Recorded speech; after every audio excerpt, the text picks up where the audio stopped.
Hello everyone, welcome back to my channel. If this is your first time seeing me, you are most welcome. I hope you like it here and you consider subscribing to be a part of this community. Today we are going to talk about love. Love doesn't have to be bitter for it to be real. You don't have to be anybody's ride or die while they are hurting you. Don't let anybody convince you that for you to be a supportive woman, that you have to lose yourself completely in a relationship.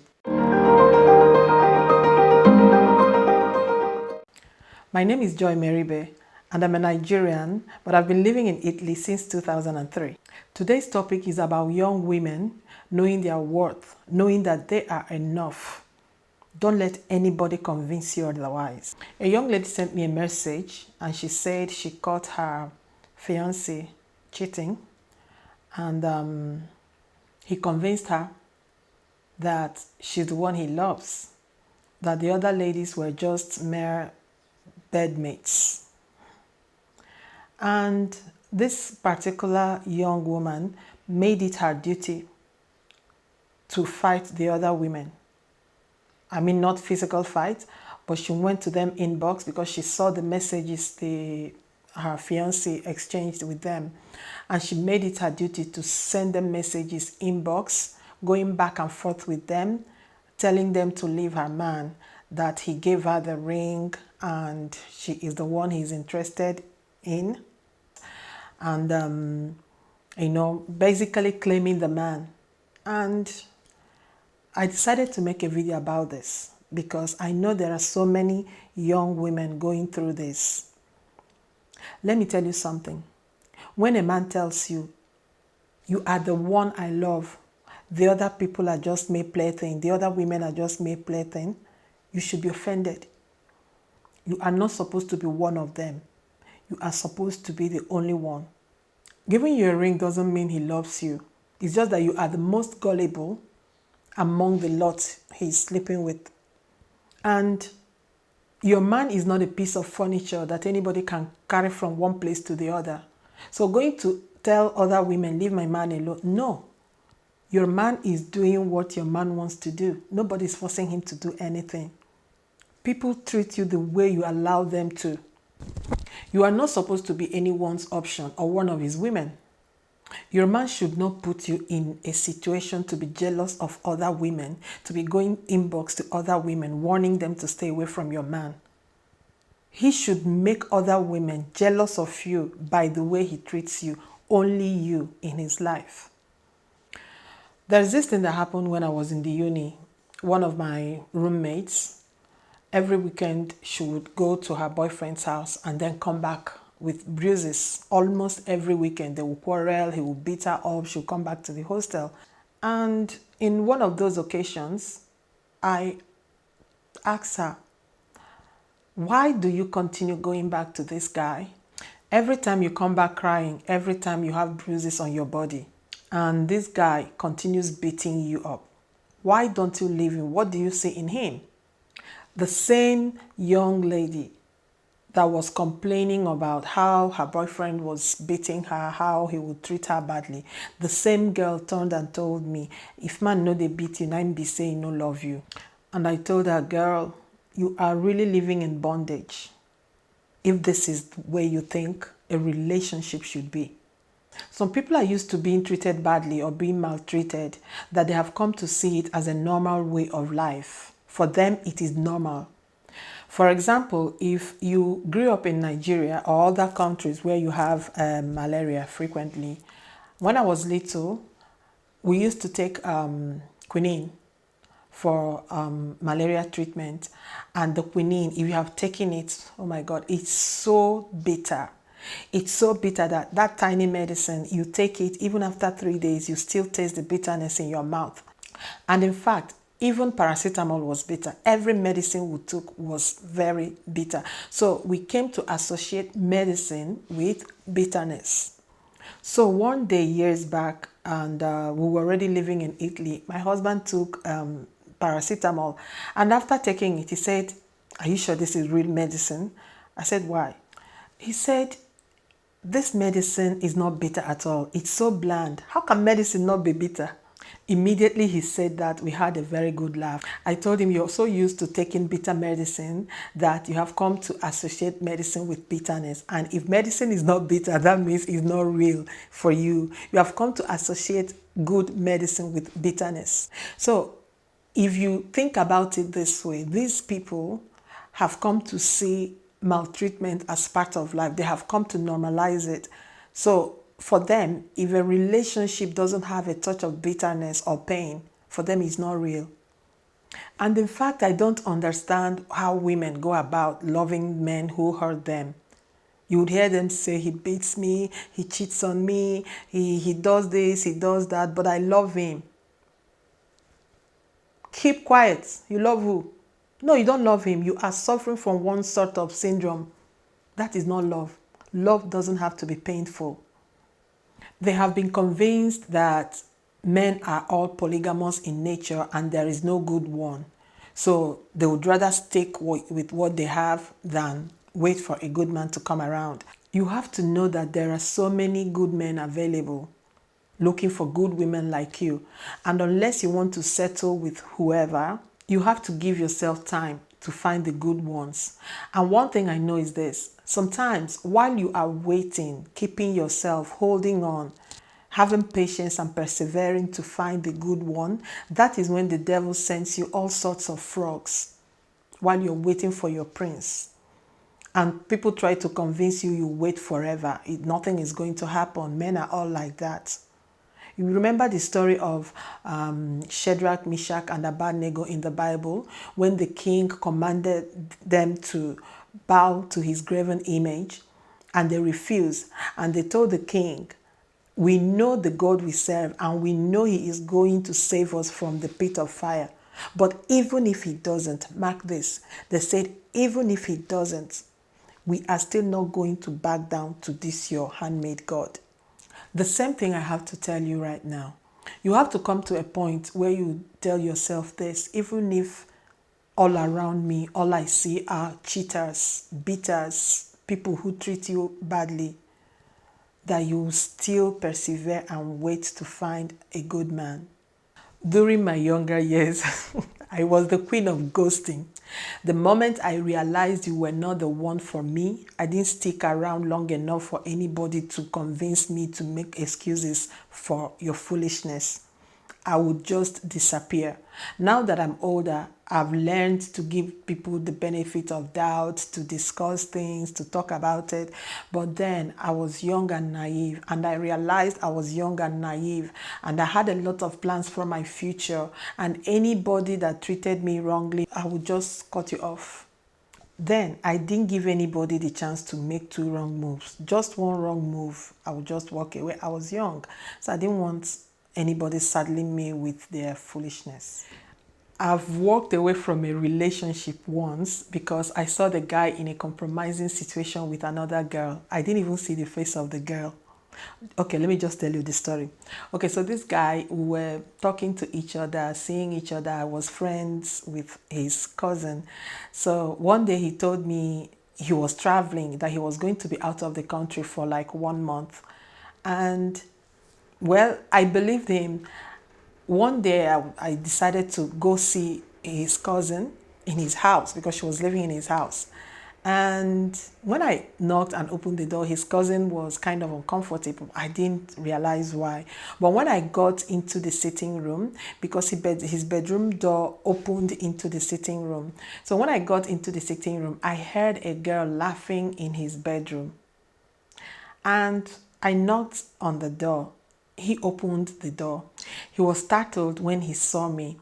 The way he squeezed himself out of the door, I knew he was trying to block me from seeing who was behind him inside the room. But I didn't even care. I didn't even want to see who was behind him. Without saying anything, without any drama, I looked at him straight in the eyes. And then I turned and walked away. He didn't believe it. He thought it was momentary anger. And so he continued denying, he continued making excuses. At some point, I even thought I was crazy.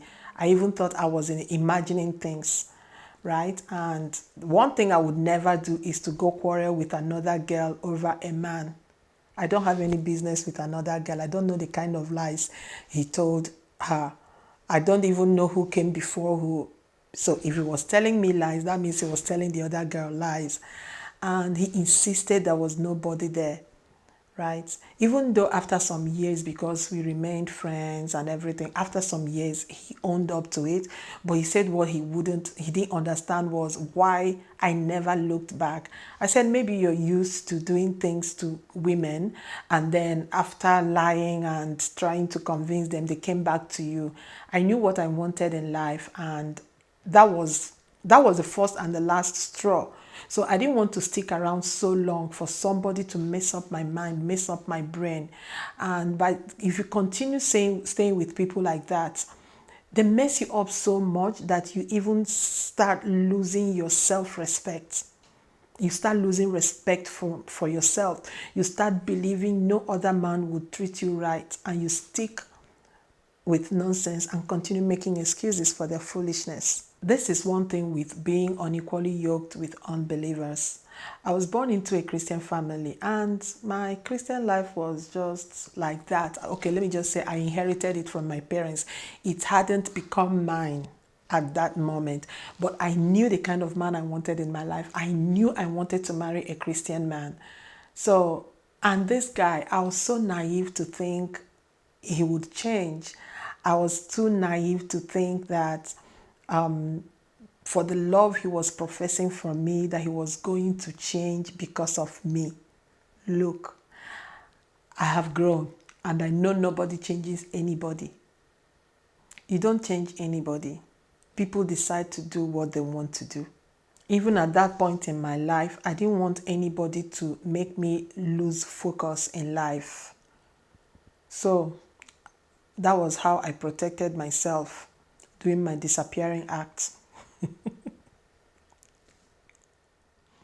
I've always been a relationship person.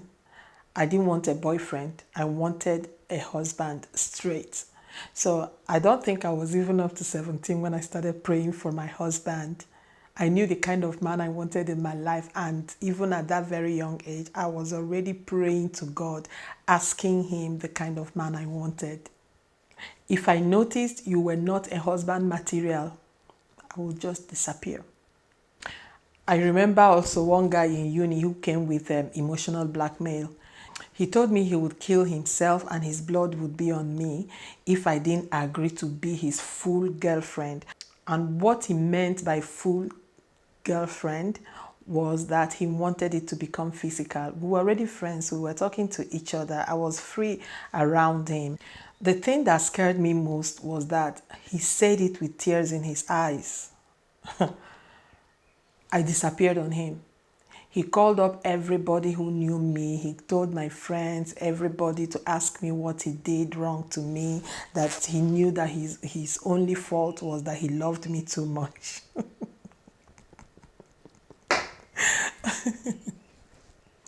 At that age, I wasn't going to deal with anybody's nonsense, or I wasn't going to deal with emotional blackmail. And maybe he thought by telling me that I would think, oh, he loves me so much. No. Even when I told one of my girlfriends the reason I stopped talking to him, the reason I stopped seeing him, she said, oh, he loves you so much. I think that must be real love, that he wants to kill himself because of you. I was like, keep quiet. What type of nonsense love is that? What type of crazy love is that? Can't he love me without sleeping with me? Can't he love me without threatening to kill himself? How long am I going to deal with somebody that when you have issues with him, he starts threatening you with killing himself? I wasn't ready to deal with craziness. You see this love thing? When I was still testing the waters, I never sent my heart first. I would send the head. The head would go and do the initial or preliminary findings.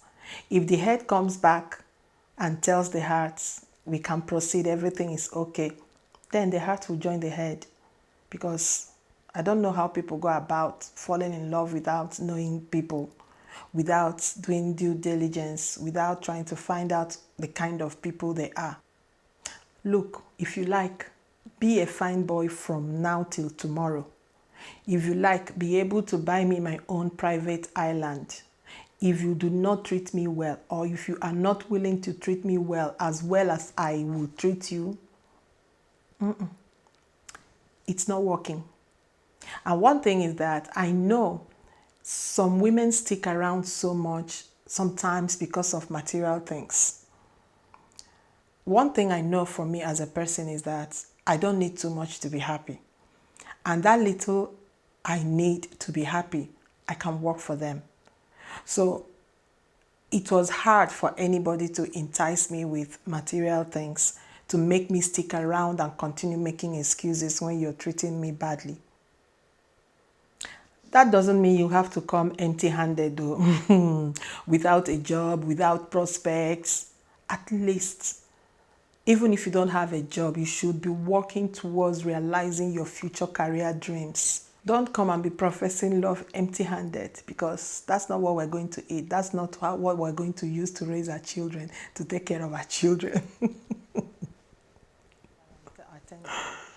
There's this sisters fellowship I attended on campus, and that really left a mark in me. The lady who was preaching and teaching us young girls at that time, she was teaching us young girls how to set standards and also try to work on ourselves to meet those standards for ourselves too.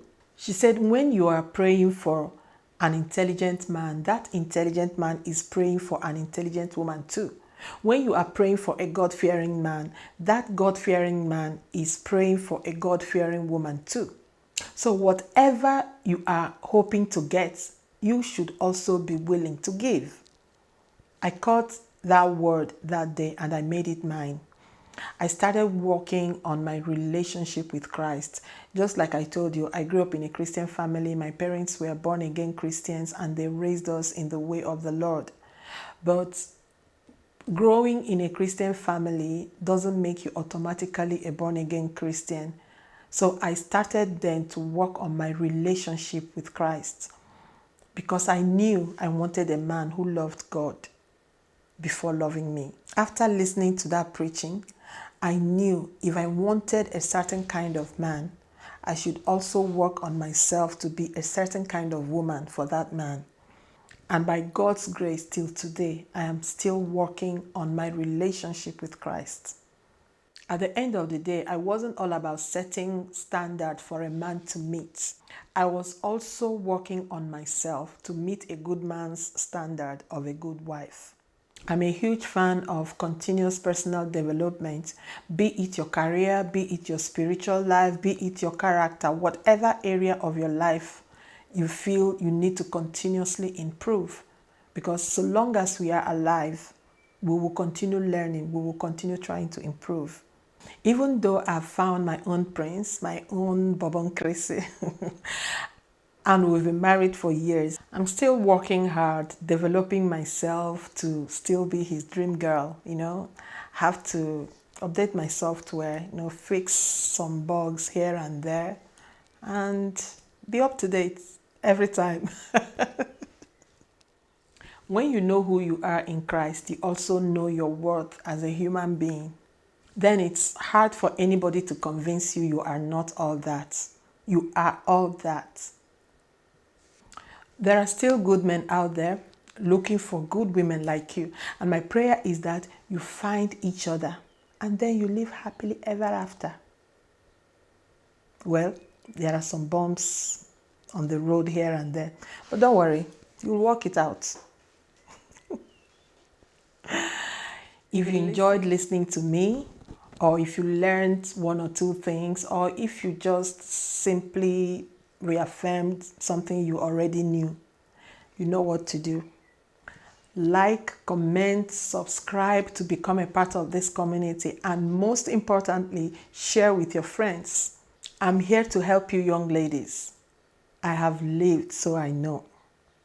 Allow me to hold your hands through this road that I've been through. So invite your friends, share with them. Don't be a hoarder. Don't keep all this goodness to yourself. The more, the merrier. God bless you.